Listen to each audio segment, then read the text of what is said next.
થઈ ગયા છે।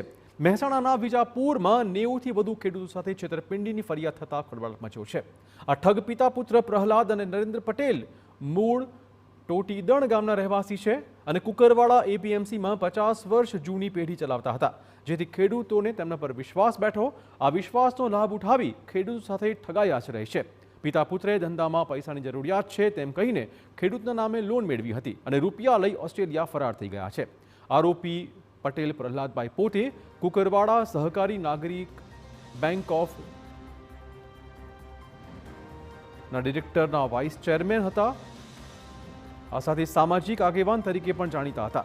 ત્યારે ખેડૂતોએ વિશ્વાસ મૂકી 9 કરોડથી વધુની રકમ આ ઠગ પિતા પુત્રને સોંપી હતી।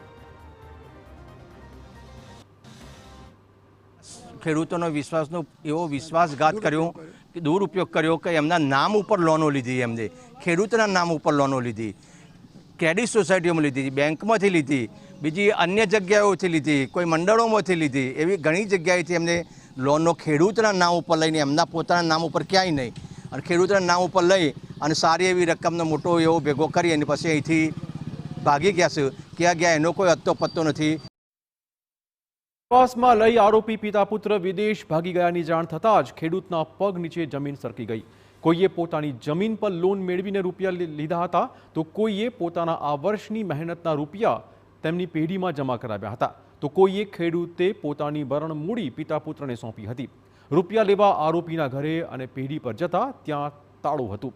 ત્યારે 90 થી વધુ ખેડૂતોએ પોતાની સાથે ઠગાઈ થઈ હોવાની ફરિયાદ પોલીસ મથકમાં કરી છે।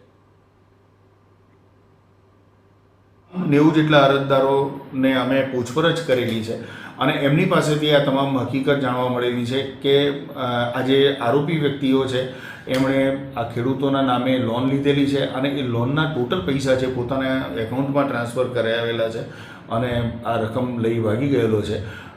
આજુબાજુના બીજા ગામોમાં પણ જો કોઈ ભોગ બનનાર હશે અને એ અમારી પાસે આ બાબતની કોઈ ફરિયાદ લઈને આવશે તો એ દિશામાં પણ અમે તાત્કાલિક ફરિયાદ લઈ તપાસ કરીશું।